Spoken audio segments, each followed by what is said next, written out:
When gospel singer Travis Greene stood on stage and told the world that he was no longer part of Kappa Alpha Psi, nobody saw what was coming next.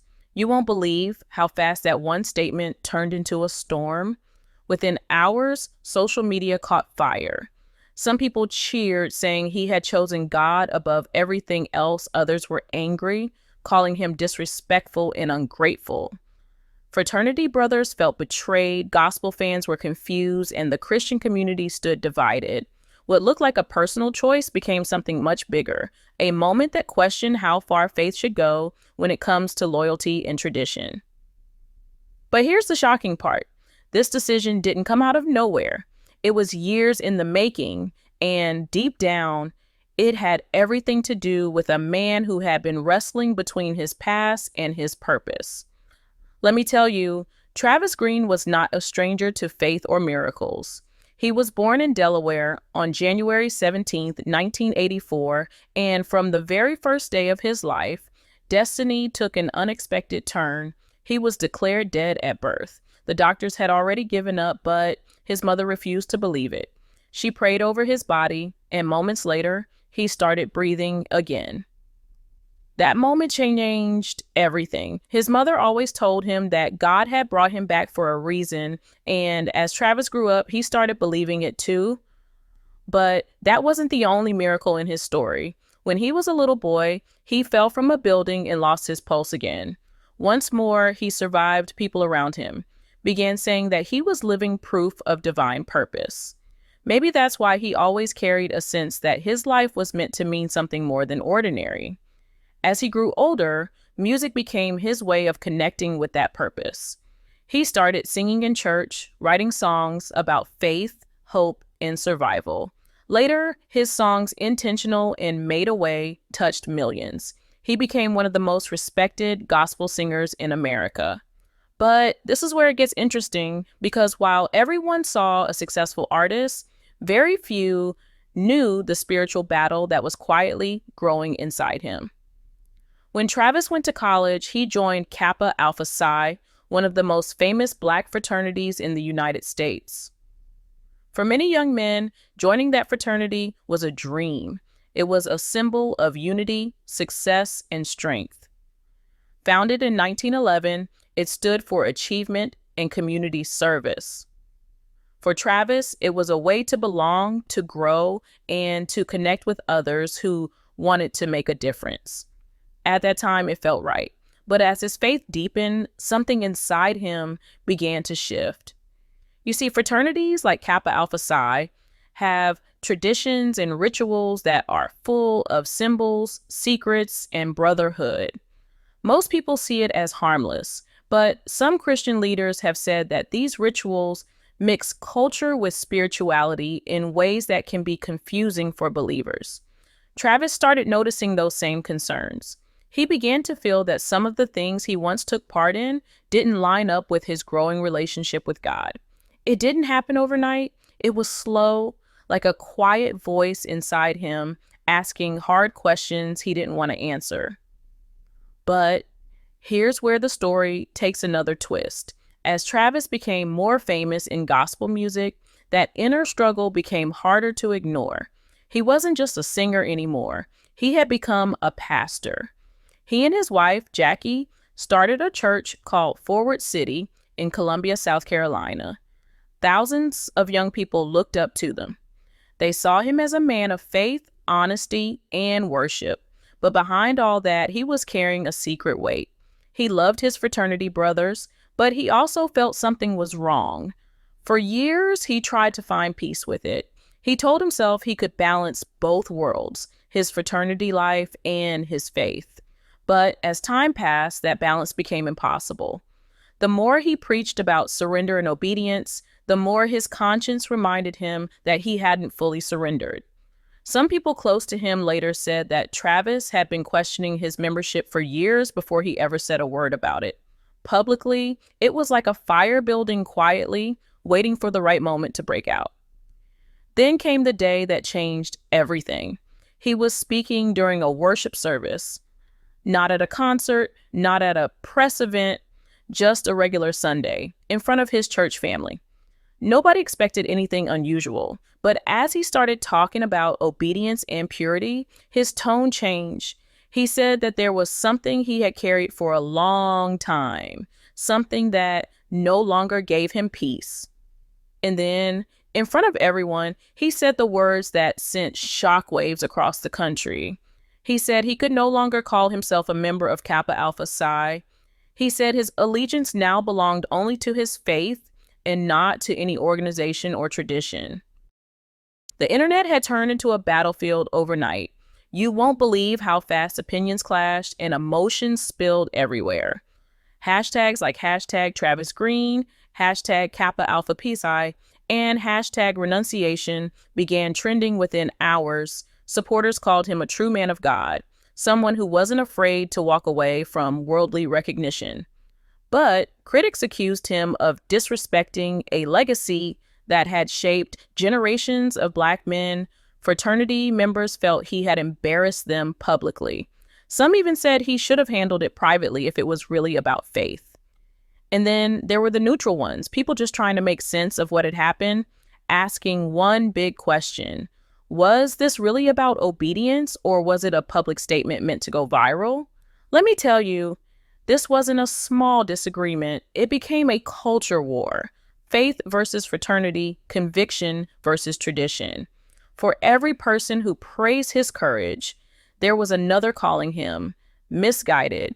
Influencers, church leaders, and YouTubers jumped into the debate. Some made long videos defending him, saying this was what true spiritual maturity looked like. Others accused him of judging everyone, still part of Greek life. The tension was everywhere, especially among young believers who admired both faith and fraternity.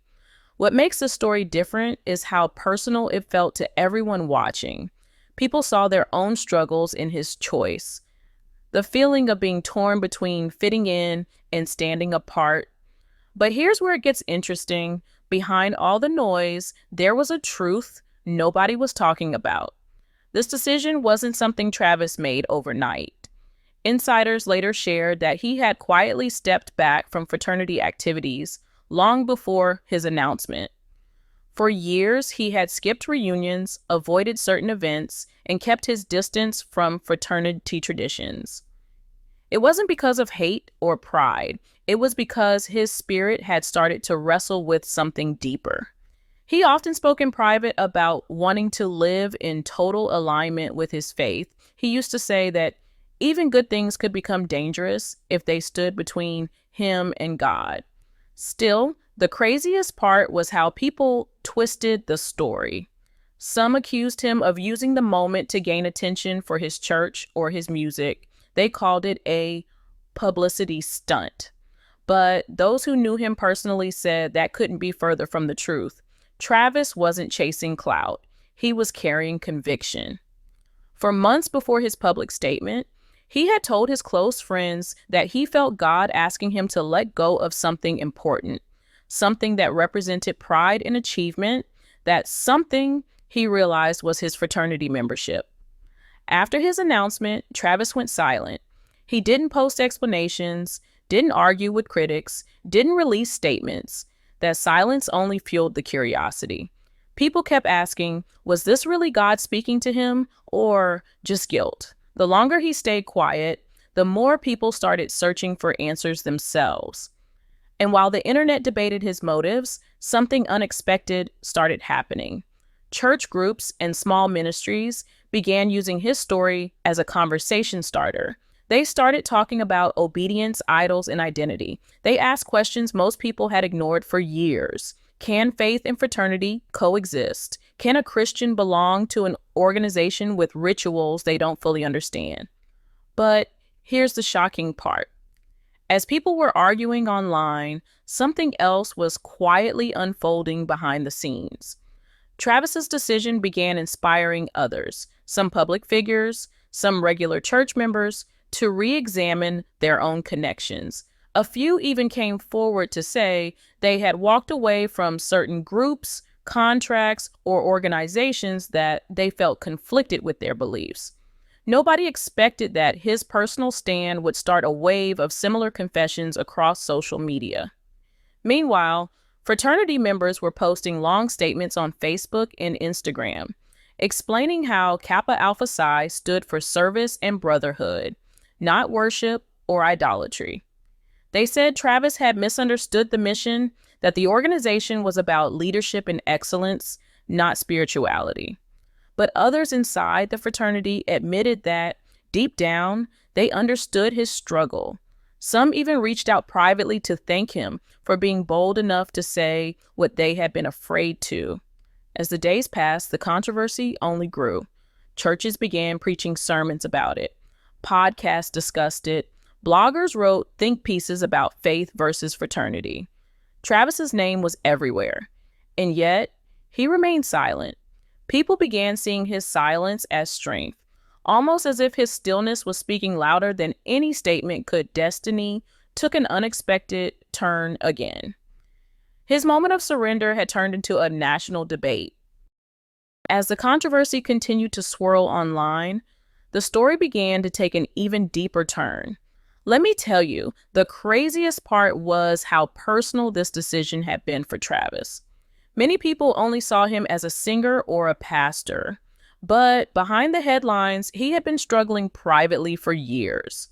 Friends and close church members later revealed that he often spent long nights in prayer, wrestling with the tension between his fraternity life and his faith. He didn't want to hurt anyone, he didn't want to betray friendships, and yet he couldn't ignore the growing conviction that some of the rituals and traditions he had once embraced were no longer in harmony with his walk with God. You won't believe what happened next. After days of silence, Travis released a heartfelt message that shocked many more than his original announcement. He explained that this was never about disrespecting Kappa Alpha Psi or dismissing its legacy. It was about alignment, making sure everything in his life honored God. First, he spoke about good things versus God things, a phrase that immediately went viral. To Travis, even a respected organization full of pride and tradition could become a distraction if it competed with complete devotion to God. That simple idea resonated with thousands. People started sharing it across social media, church groups, and even personal conversations. But here's where it gets interesting. His explanation didn't calm the controversy. It fueled it further. Fraternity members still felt wounded, and some called him out publicly, saying he should have kept his concerns private. They argued that their organization had nothing to do with idolatry and that many Christians had thrived while remaining members.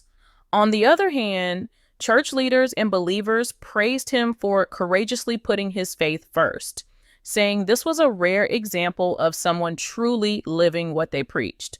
The story had divided people into camps, sparking debates about identity, loyalty, and spiritual integrity. Destiny took an unexpected turn as well because Travis's choice began influencing others. Several lesser-known public figures and church members started sharing their own experiences of walking away from groups or organizations that clashed with their beliefs. Suddenly, this personal stand was becoming part of a larger cultural conversation, one about faith versus attachment, obedience versus tradition. And the tension wasn't just online. It spilled into conversations at church, in classrooms, and even at fraternity events. People were asking hard questions. Could faith truly coexist with all traditions, even those that seem harmless? When should someone choose conviction over comfort? The most surprising part came when people started reflecting on their own lives.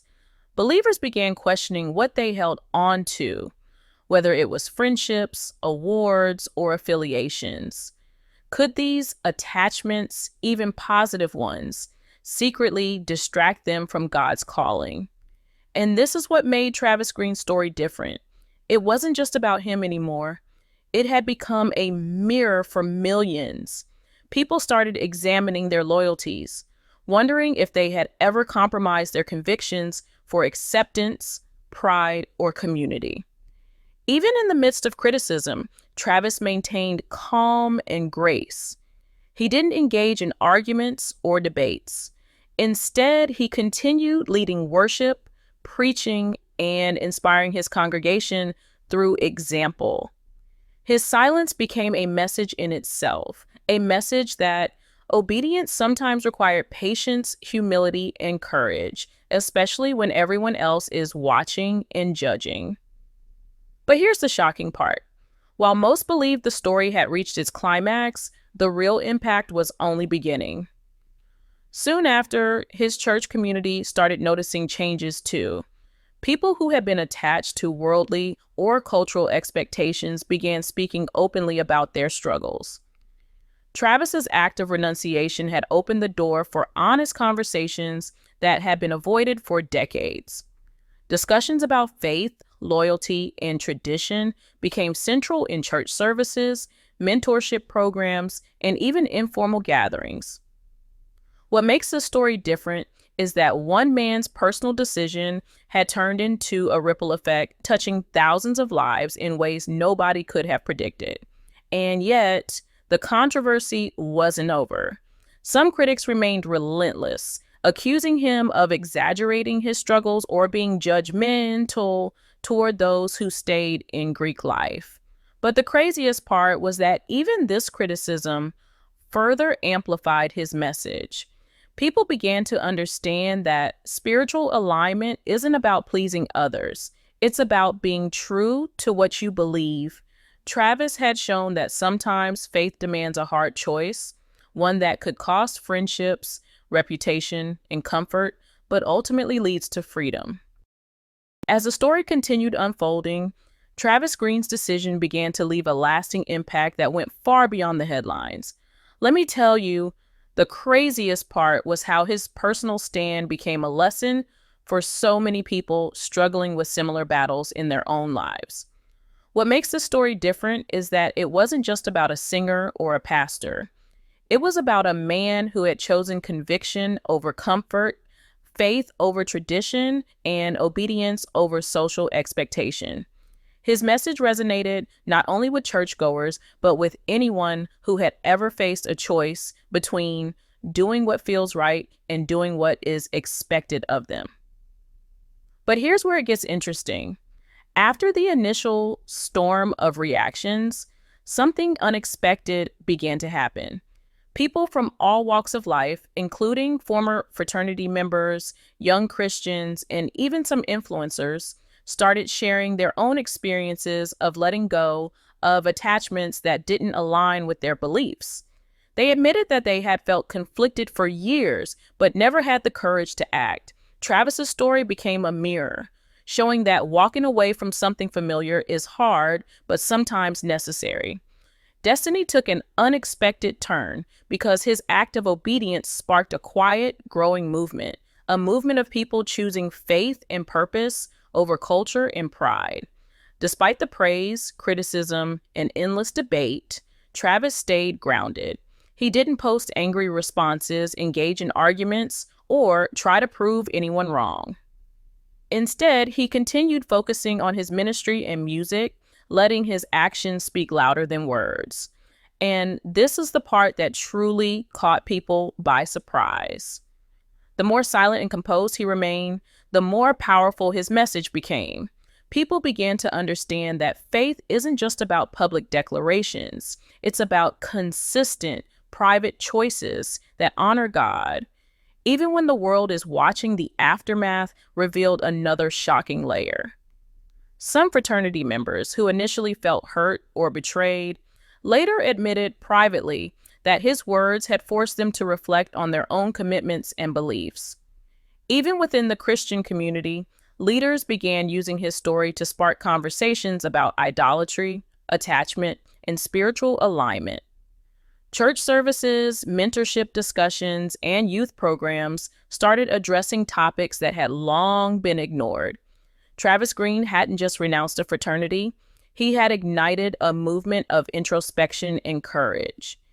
And yet, the most powerful lesson of all came from how ordinary people responded. Fans, viewers, and believers across the country began asking themselves, what am I holding on to that doesn't glorify God? What good thing in my life might be keeping me from what God wants me to do? That reflection spread far and wide, and many admitted it changed the way they approached decisions in work, relationships, and personal growth. The truth is, his stand was never just about a fraternity. It was about showing that faith sometimes requires sacrifice, honesty, and bravery. By the time the story settled into history, one thing became clear. Travis Greene had set an example that would be remembered for years. He had shown that it's possible to follow your convictions even when it costs everything familiar, even when the world misunderstands you, and even when controversy surrounds you. People began to see that true courage isn't loud or dramatic. It's steady, quiet, and rooted in integrity. And in the end, his message was simple but profound. You have to let go of good things to make room for God things.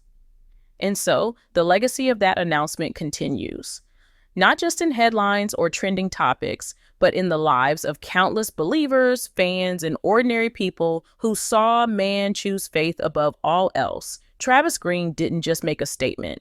He sparked reflection, courage, and change. And that is why his story will be talked about for generations, a story of faith, identity, and the incredible power of choosing what's right, no matter the cost.